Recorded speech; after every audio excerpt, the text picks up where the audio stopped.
Yeah, YouTube reacting to security guard makes middle schooler his main slave for years. If y'all hear that noise in the background, it's probably fireworks and shit. I'm not gonna lie, they've been going off all day. I wish show y'all like I did yesterday. You can't really see anything from around here. Shit, let me check real quick. I know I just saw the fucking YouTube vid, so my bad. But give me 1 second.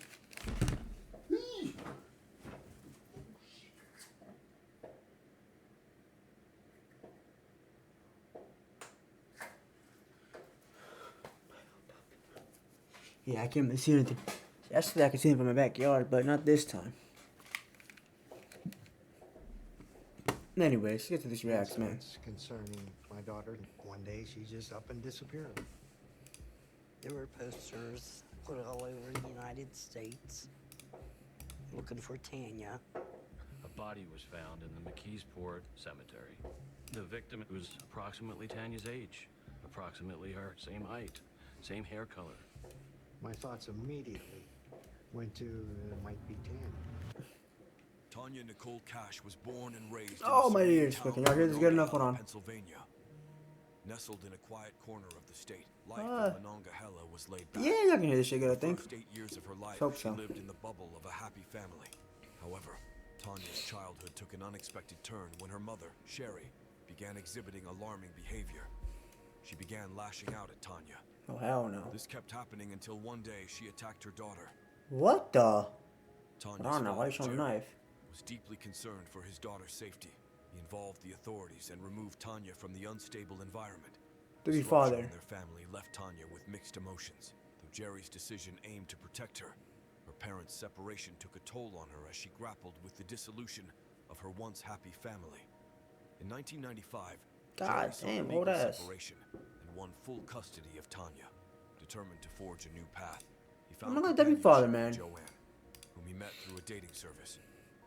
Bringing Tanya with him, Jerry decided to relocate and move closer Hey, to W. Joanne's Jerry, area not in gonna lie. McKeesport, Pennsylvania, seeking stability in a fresh environment. After dating for 6 months, Jerry and Joanne moved in together.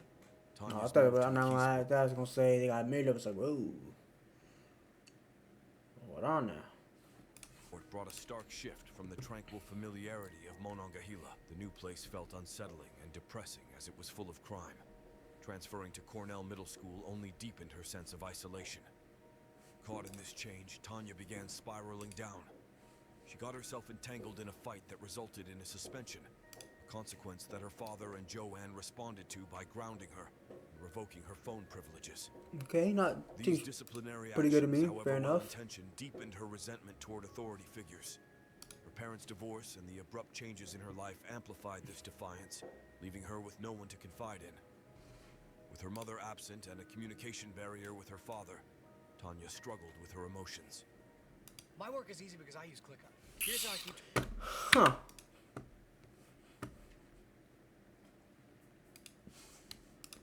Wow, let me lock in. Oh, fuck. That must completely forgot to unmute it. To confide in. With her mother absent and a communication barrier with her father, Tanya struggled with her emotions. On February 10th, 1996, Tanya vanished from her home, leaving behind the pajamas she had worn the night before. Joanne searched for her, scouring the nearby area, but her efforts proved futile. This wasn't the first time Tanya disappeared from home. She had done it 3 times before. Whenever she got mad at her father and Joanne. Man, he's just trying to be a good dad, man. Jerry had promptly reported her as missing. But on those occasions, Tanya always found her way back home after a few hours. However, this time, Jerry made a difficult decision. He chose to wait, hoping that Tanya would return on her own as she had before. Only after 4 days without any sign of her did the chilling realization sink in. Look at 4 days? That's gonna go like a day, maybe 2, but 4 is crazy, dog. At that point, most kidnapped people are dead by then. They're dead by 24 hours by day. Like, if they don't find them on a day, they're most of the time are dead, aren't they? I don't know what the percentage is, but I'm pretty sure it's high. His partner worried. They weren't sure who wrote it, but Jerry had a suspicion. He had a neighbor down.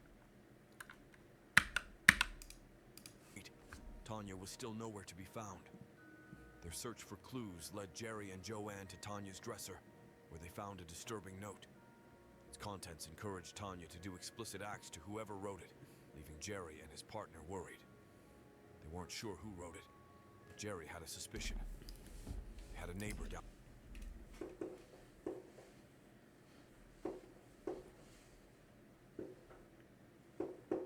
God damn, I'm pretty sure y'all can hear those fireworks in the back. On the street named Kevin Churchfield, to whom Tanya worked as a babysitter for his son. Jerry harbored a deep distrust for Churchfield, deeming him a questionable character. Furthering their suspicion was when they learned that the man had taken Tanya to dinner with only the two of them one night. Jerry suspected that Churchfield had written the note, so he immediately reported it to the police. Investigators uncovered that Tanya had reported Churchfield 2 months earlier for inappropriate advances. In her report, Tanya revealed that Churchfield pressured her into certain acts each time she babysat. Why did she go back? Despite this, she continued to babysit for him, believing that life at home was more unbearable. What Jerry found particularly distressing was that this dude was just trying to be a good father, man. I was trying to get you away from your abusive mother. Now you're making him seem like he's worse than a fucking predator? Yeah. Tanya had confided Gotta feel in bad for that dad, officer man. associated with the school, but didn't share these traumatic experiences with him or Joanne. Even the authorities didn't contact Jerry for these reports. This left him grappling with the reality that he, as Tanya's father, was kept in the dark about such critical matters concerning his daughter's safety. Yeah, that is kind of crazy, I'm not gonna As lie. legal proceedings commenced against Churchfield, Tanya's absence from court dealt a significant blow.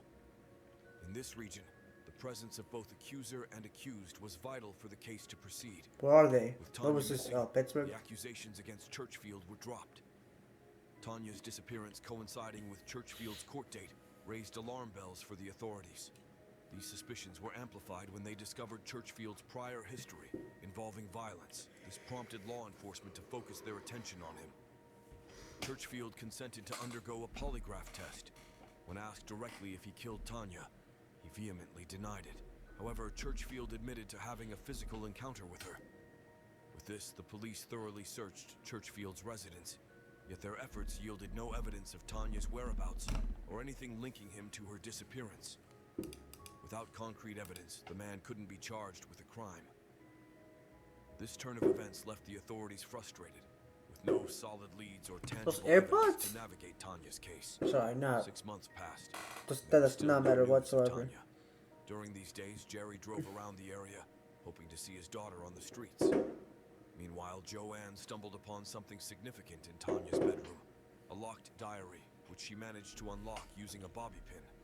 The diary opened God damn, these hours going crazy right now. revealing her perspective as an infatuated woman.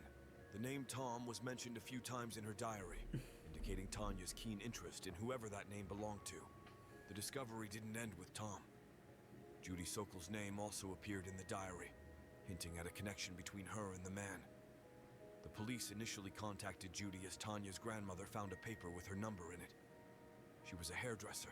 She told the police that she only recalled Tanya coming over to her house because it was cold. She gave her a jacket, which was the last time she had seen the missing woman. Sensing that Judy had more information about Tanya, the police revisited her home to seek information about Tom. Their inquiry led to them identifying Tom as Thomas Hose, a 38-year-old security guard. According to Judy, Tanya had harbored a crush on Hose and even penned a romantic letter to him.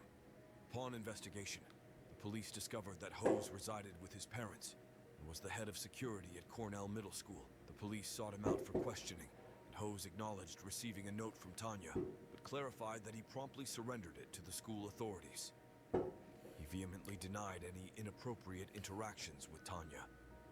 Despite their inquiries, Hose declined the police's request to search his home, excusing that his elderly parents were asleep. The authorities verified to the school that Hose had indeed turned in the note from Tanya, so they redirected their focus away from him.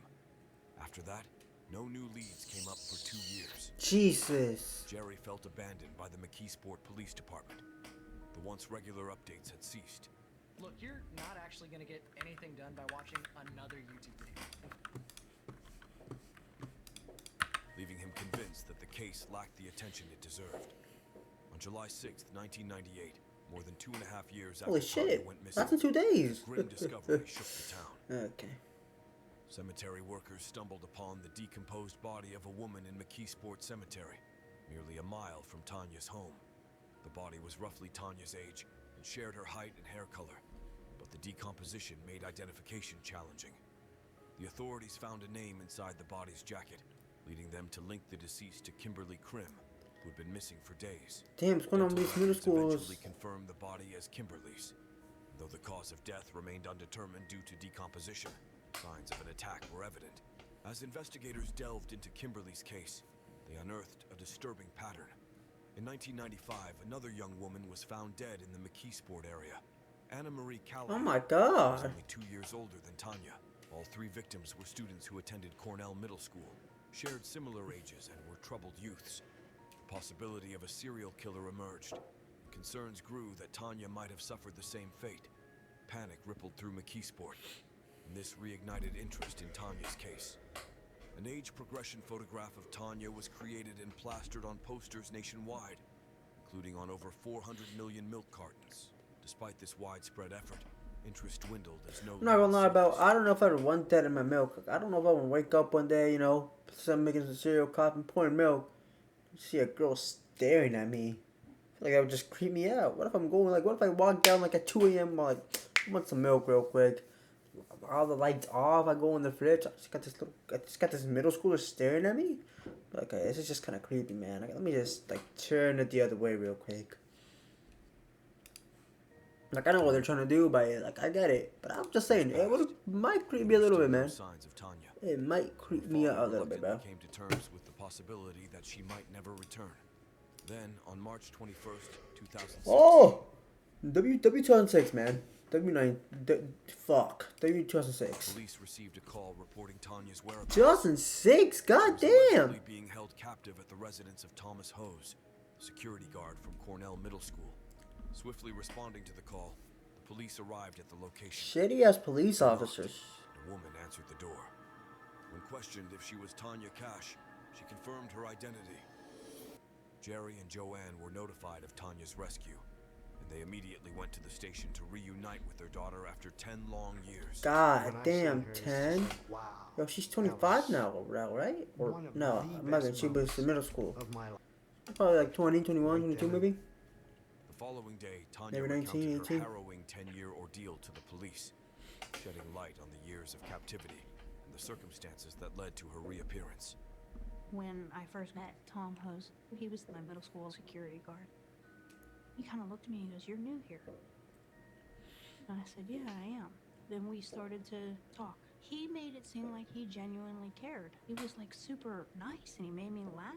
After moving to a new town and school, Tanya sought solace in the company of a 38-year-old man. Look at this fucking creep. He even got the mustache She would too, look through man. the window of her classroom where Hose would pass by, staring at her and giving her a wink. Their relationship deepened as they got to know each other better.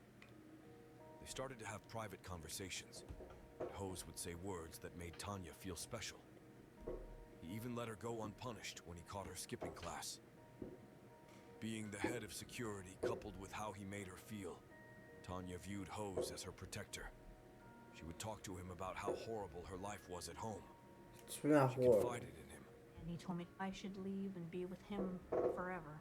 He would say, "I'm always gonna love you. I can take so much better care of you than your own parents ever could." It was January 1996 when Hose devised a plan for Tanya to leave. Following his instructions, she found herself at Judy's house, Hose's family friend. Judy actively supported Hose's efforts by giving Tanya a makeover and altering her hair color to aid in concealing her.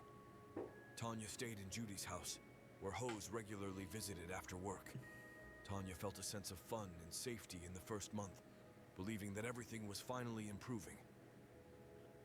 This all ended when one night Hose took her innocence. I felt horrible. I cried.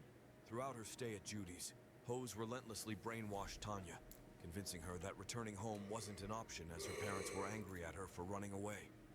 Shit. As time passed, Judy decided she could no longer accommodate Tanya. Hose then brought her to his home, where Tanya's ordeal began. To evade detection by Hose's unaware parents, they had to sneak into his room discreetly. After she moved in, she immediately realized the gravity of her mistake. Hose wielded control over her through menacing threats, repeatedly warning that he would murder her and her family if she ever tried to leave. This terrified Tanya, leading her to be manipulated into staying confined within the bedroom day and night. I willfully went to Tom's because he offered me such a better life, but it turned out to be captivity. For 4 agonizing years, Tanya was trapped in that room. Hose provided her with only a bucket for a bathroom. What? Being in the online school has definitely changed. Man, I might as well be in daily prison at that structure. point. So much more relaxed. I think anyway. Relieve Yeah. herself and brush her teeth in that bucket. You. The room was shared with Hose's son, Justin, who was 2 years her junior. Justin would sleep on the floor in a sleeping bag. Tanya relied on hand-me-down clothing from Hose and his son. She sneaked out to wash her clothes in the kitchen sink whenever Hose's parents were not home. She endured hiding in a closet on 4 Christmas Eves as directed by Hose.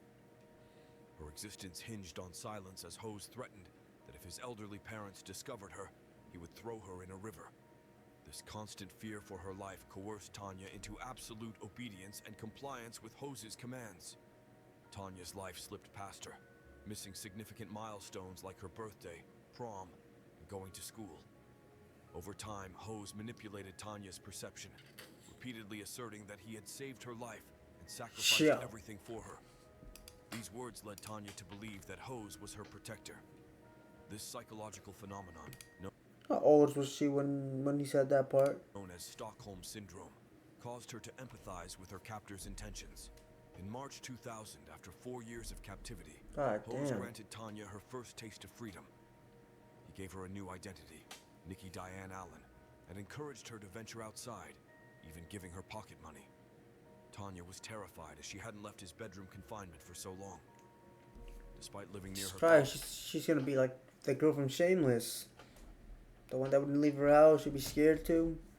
Whatever the fuck her name is, I don't remember.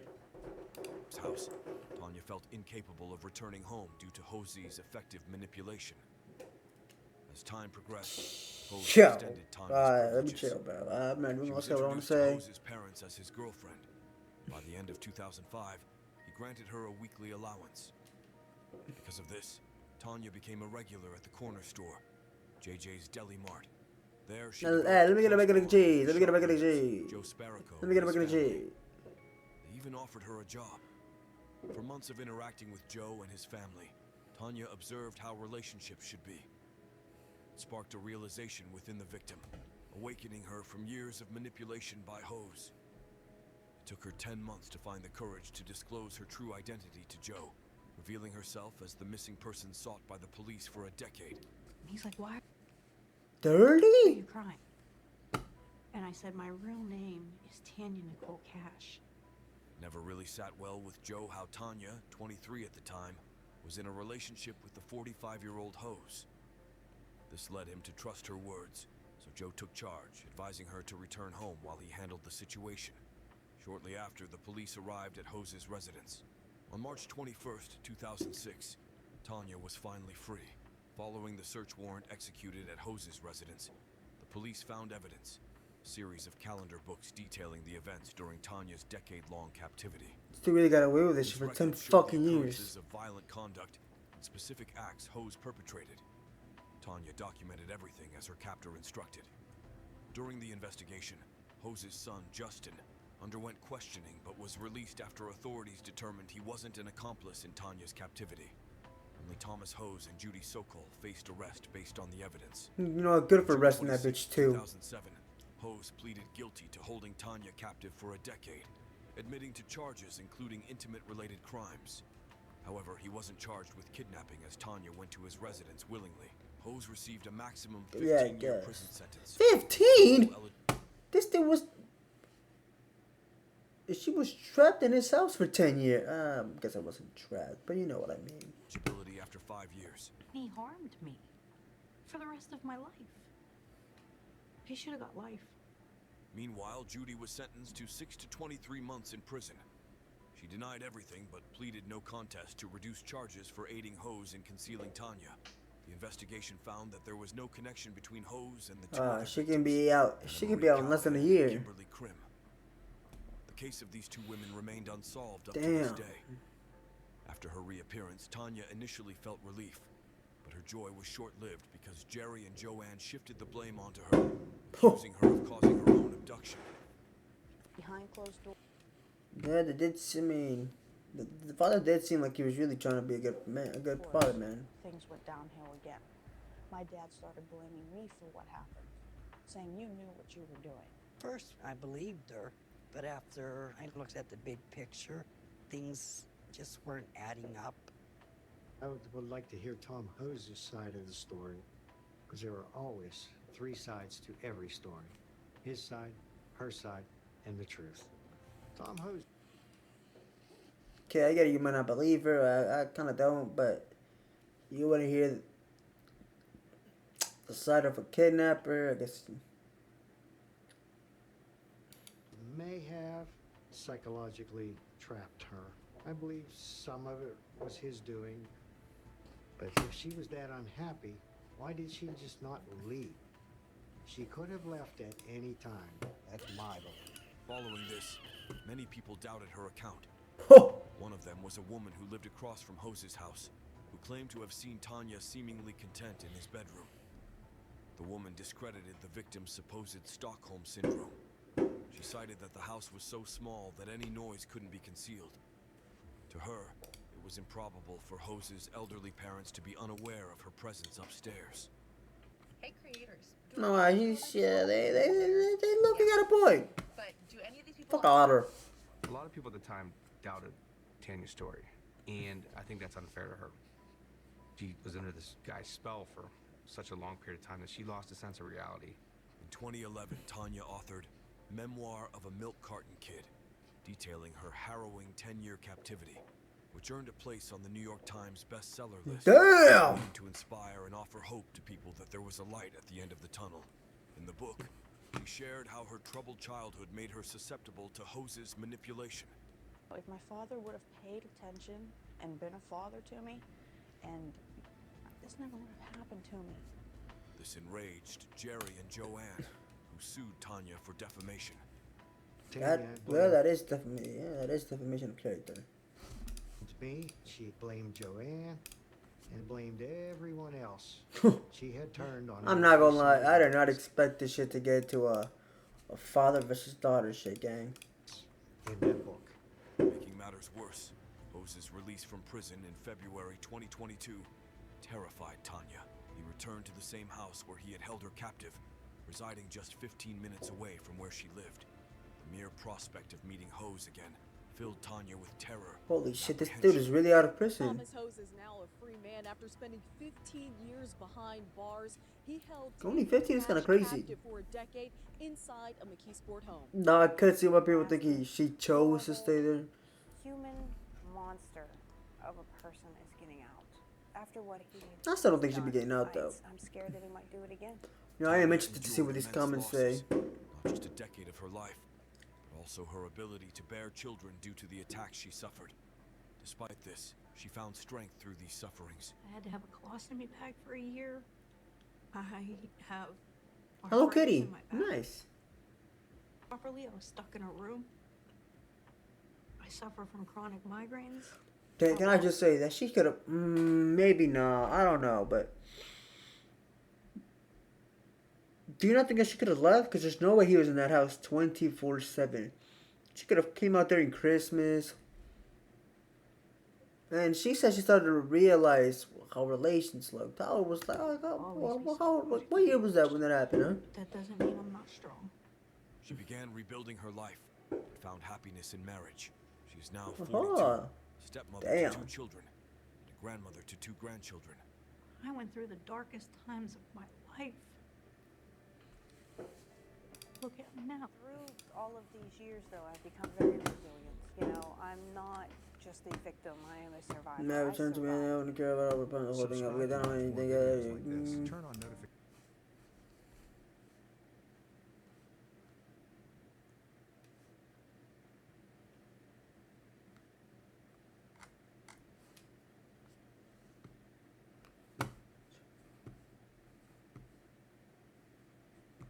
Oh, no, she was. Oh, wait, no, they. Oh, yeah. How the fuck did he only get 15 years?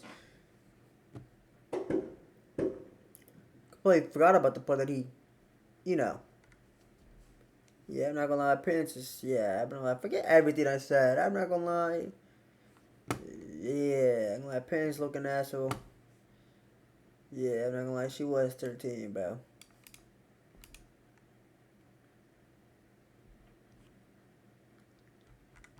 Yeah, I'm not gonna lie. Oh, father. Oh, bitch, you fucking helped him, by the way. Dyeing her hair, doing all that. Like, what? Hey, that you mid. Oh, fathers.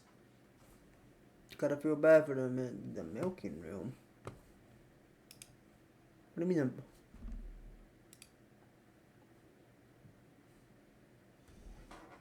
not gonna watch this right now. I want to see what this is about, though, real quick. Hold on. This kind of cover about Lisa. We're gonna see him before the Senate. What Lisa on? Managed by her mop. Her mop didn't. Valentine workers with kid.